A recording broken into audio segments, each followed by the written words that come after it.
Hey everyone, welcome back with Being on Mac, where today we're going to continue our playthrough of Nickelodeon Kart Racers on the Nintendo Switch. And of course this is a two-player endeavor here, as I'm joined by my, my partner here, Subaru64. Everyone is an idiot except for me. Yeah, sure pal. But yeah, now we're doing the Sewer Cup here, and of course what's more sewer than frickin' SpongeBob, bring it around town. Frickin' Bikini Bottom here. But, that said, obviously it's two-player mode. I'm gonna be playing as SpongeBob, and who are you playing as there, Subaru64? Raphael, the objectively best Ninja Turtle, and I will not hear a discussion down in the comments. Sure you won't. But, well, actually, I think there will be a little bit of a discussion in the freaking comments here, because today we're going to go into, once again, the question of the day. And the question of the day today is, what is the best Nickelodeon game you've ever played? So sound off in the comments down below, what is the best Nickelodeon game you've ever played? I mean, there's definitely a lot of choices out there, Mr. Subaru64, don't you think? I mean, yeah, they've been doing this. I think they started with the Ren and Stimpy games on Super Nintendo at about must have been the early to mid 90s, I think, at the absolute earliest. I didn't even know they made Ren and Stimpy games, to be honest. Yeah, there's a lot of licensed properties back then that you wouldn't believe that they made a game for. I think basically every Disney afternoon show of the time also got a game counterpart. Yeah, I guess you only hear about the famous ones like The Lion King and DuckTales. Yeah, I didn't even know there was a Bonkers licensed game on Super Nintendo until I saw the announcement of the Disney Afternoon Collection. I just randomly saw it in the eShop one day. I thought it was just Goof Troop, but I guess that was also there.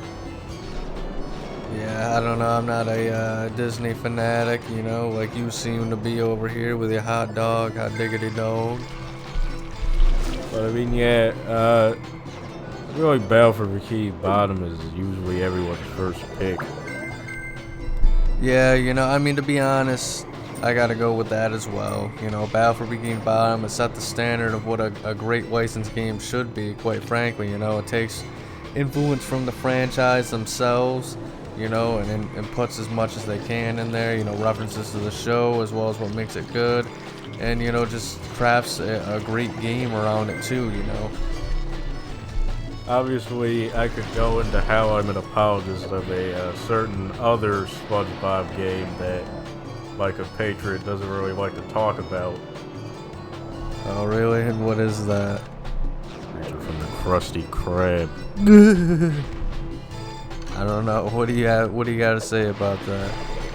I feel like maybe it hasn't aged the best, but I still think it's really admirable how they have 3 different gameplay styles with the technically 4, because Plankton starts off as like a side scroller where you're going away from the giant Krabby Patty, and then he randomly grows big and you just kind of go around and destroy buildings with his laser eye.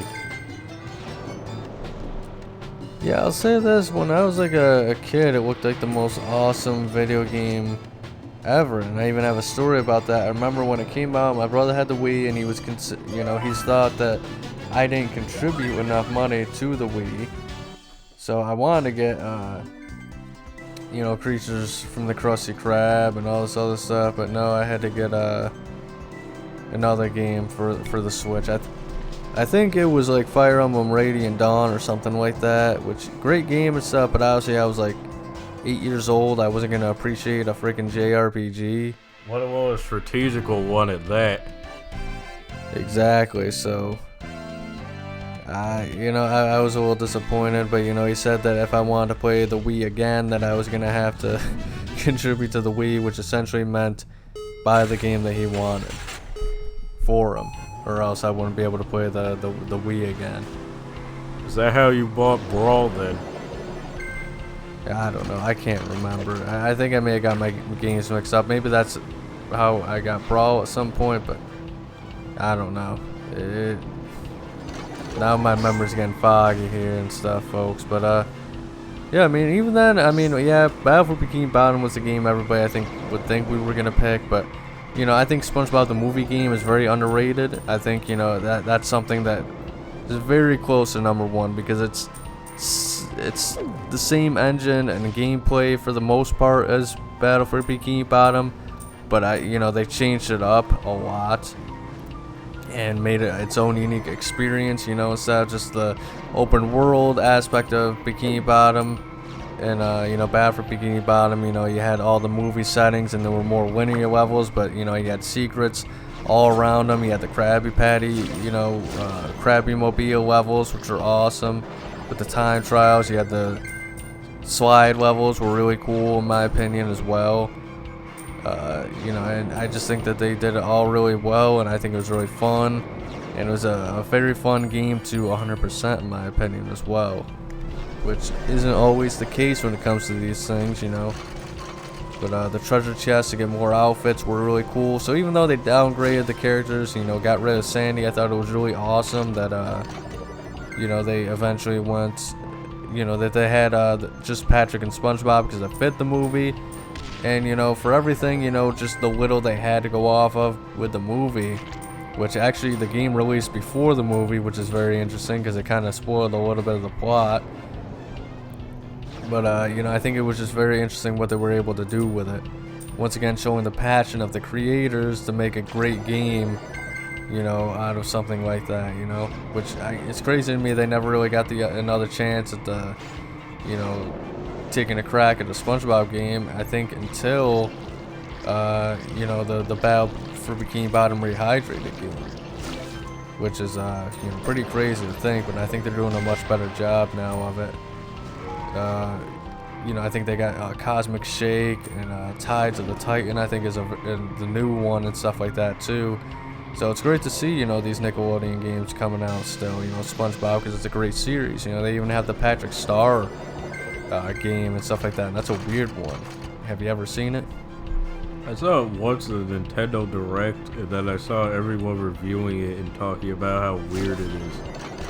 Yeah, it's like, it seems like to me, like I've only watched like 1 or 2 videos of it. I'm not really interested in playing it, but like it's almost like a so bad it's good kind of game. Like I think it's like what is it, like an open sandbox? You don't even have goals really. You just run around and pick up things and do whatever the heck you want. Probably. Yeah, and even that, I mean, Lights, Camera, Pants was another great game. I feel like that's underrated. You know, it's considered to be like, you know, one of those Mario Party clones, because anytime a game has like a mini game collection game or whatever, it's got to be a Mario Party ripoff, whether it has boards or not, which I think is just kind of a little ridiculous that like that's just what they call it now. It can't just be like mini game games or whatever, which I feel like, you know, Mario Party mini games will last like 30 seconds to a minute at most. SpongeBob Battle for Bikini Bottom, there were like 5-minute mini games, and they had their own story. You know, you were auditioning for roles for the villains or specific parts in the Mermaid Man and Barnacle Boy movie, or a special episode, I believe, in that game. And you know, they had lots of funny cutscenes. You know, they had cutscenes for each character, you know, with 6 playable characters, which I thought was pretty awesome. You know, just lots of really good stuff in there. You know, they had the original character, the shark guy, that was kind of funny. You know, they brought back a whole bunch of characters for interviews and stuff like that. 8 levels, 3 mini games each. Like I said, they're 5 minutes each. So, you know, I think they had 2-on-2 games, they had 4-player games, they had extra bonus mini games. You could do challenges on depending on the difficulty, and you know, you would unlock trophies and concept art. You know, they got all the voice actors and stuff like that. That was a game I feel like that was made with passion. Okay, that sucked, but alright. What the hell? Alright, I actually made that one. Alright, we got the jump! Jeez Louise. Yeah, I don't know. Lights, Camera, Pants, great game, underrated. You know, you can check that out on the channel if you want to see what that's all about. But more than a Mario minigame collection, I'll give it that. Have you ever played it though, Subaru 64? Yeah, I played a little bit of it. I don't know, what'd you think? It was some decent fun. Alright, well that's pretty cool, I guess. You know. I remember the mini game with the inflatable pants. Yeah, that's a good callback to the, you know, the show, in my opinion. But even then, I mean, we've only been talking about SpongeBob games, but really, I've said Nickelodeon games. So I mean, there's a whole bunch, you know, even the PS4. PS4, my goodness. Well, technically the PS4, because obviously we have the Nickelodeon Kart Racers, we have the freaking Smash Bros style games, you know, Nickelodeon, all sorts. What just happened? Yeah, I mean, I feel like you can say PS4, since for some reason that's still just the parasitic worm that refuses to die. PS4 is pretty good, I'm not gonna lie. I mean, it's much better than PS5, you know, especially, it's sad because, you know, everybody was so hyped about the PS5 and how great it was gonna be, and, you know, you had all those memes of, like, you know, dudes sleeping with older ladies, you know, rich older ladies so they could secure their PS5 and stuff. And then this is what we get, you know. I mean, we got some good games, don't get me wrong. But I mean, like, come on, you know, it's just too few at a time. Whereas you look at the PS4, they had lots of great games. Same with the Switch and the Switch 2. You know, the Switch 2 is still early, so I think we could see some great stuff there. But you gotta admit, I mean, it's less games coming out for it than what, you know, the Switch 1 was rolling. Are you kidding me? I didn't make that. Are you kidding? What is going on here? Oh my god, I'm gonna lose. I'm gonna get eliminated simply because I can't make this jump. What is going on with this level? Anyway, answer the question. Yeah. I mean, I feel like also that's probably the only ones that the majority of people have ever played anyway, of the SpongeBob ones. Yeah, I guess that's true. I mean, I was talking about the Switch and stuff like that, and how games aren't coming out as often nowadays, like I said, budget reasons, but that said, yeah, I mean, like, I played Family, yeah, I have played Family Guy, I played Fairly Odd Parents, Breaking the Rules. It is not even in a contender for the best Nickelodeon game, I gotta be honest. I haven't played Shadow Showdown, Fairly Odd Parents. They had the Jimmy Neutron ones, like Jet Fusion and Attack of the Twonkies. They had frickin' the Avatar games, which I've only played the first one a little bit, but I thought it was a pretty solid time from what I remember. So, and I didn't make it. Third place, and I didn't make it to the end. Wow, that's crazy. But I don't know. It is what it is, I guess. But oh no, we're tied. That's devastating. I'm not gonna lie. Speaking of devastating, why was the original Jimmy Neutron game only released on PC? Seems like it would kind of hamper sales a little bit. Probably did. I don't know. But you know, they have the Jimmy Neutrons, the Avatar, the Last Airbenders. They have the Fairly Odd Parents. You know, some other one-offs. You know, they have the Nicktoons. I think it's Nicktoons Unites games, which were a pretty big deal for the longest time, especially for the handhelds. Yeah, they had a Barnyard. That got a game? I think so. I believe it. I definitely believe it. I think, I could be wrong, but I think they even made a School of Rock game too. School of Rock? I thought that was just that random Jack Black movie that teaches the school. It is. I think it was like a Nickelodeon movie, wasn't it? Oh, you think of that one where he's the sumo guy, or not the luchador. That was a Nickelodeon show? I thought that was a Nickelodeon movie. Nah, I'm pretty sure. Nah, I think you got them mixed up. I'm pretty sure School of Rock was the Nickelodeon one, and Nacho Libre was just random movie. When it comes to Jack Black roles, you know, there was obviously Legends of Awesomeness. Yeah, that was a pretty. I think that was a pretty decent series. You know, it's cool. I'm pretty sure he's like one of the few big time celebrities that voices like you know, animated character in a movie, and then they actually come back for the freaking, you know, TV show, which is pretty rare. But that was really cool. But yeah, I mean, even if you want to, you can consider the Kung Fu Panda games Nickelodeon stuff. You have all the TMNT games. So I mean, there's a lot of Nickelodeon games to choose from when you really think about it. You know what I mean? So I mean, SpongeBob Bikini Bottom, yeah, that's the king, the MVP. But you know, I mean, I gotta give Nickelodeon credit. They really did have a lot of big money franchises that they were able to make games out of. And you know, during the peak of the licensed game era, which I feel like was the PS2. Do you agree with that? Yeah, I think some people might say that like the license, like the 90s and stuff like that, the PS1 or the SNES was like the peak of it, but I feel like it was definitely the PS2 era. And then it was kind of like the PS3 era when like things were kind of falling off the rails, and eventually THQ went out of business, and because of that, you know, pretty much most of the licensed games died. Unfortunate. Yes, indeed, quite.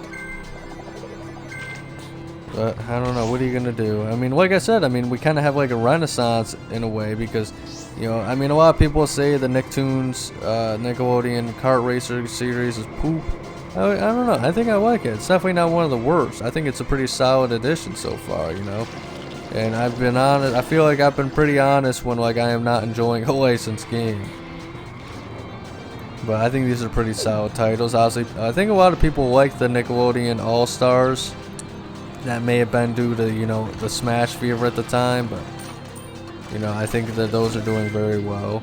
It's one of those Discord fighters now where it's a very secluded group that still plays it regularly. Yeah, I don't know what the sales are, though. They never really release the sales numbers.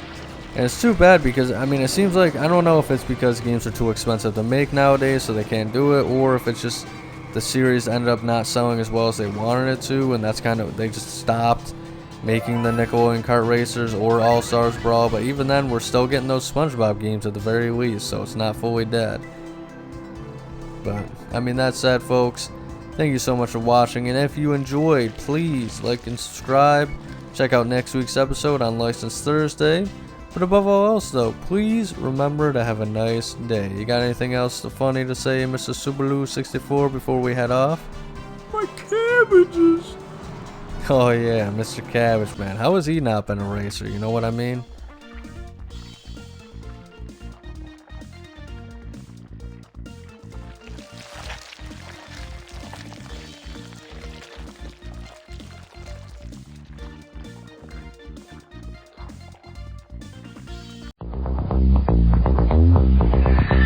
He's a phantom. Young Danny Phantom, he was just 14 when his parents built a very strange machine. Was designed to view a world unseen. He's gonna catch 'em all, the teams, Danny Phantom. When it didn't quite work, his folks, they just quit. Then Danny took a look inside of it.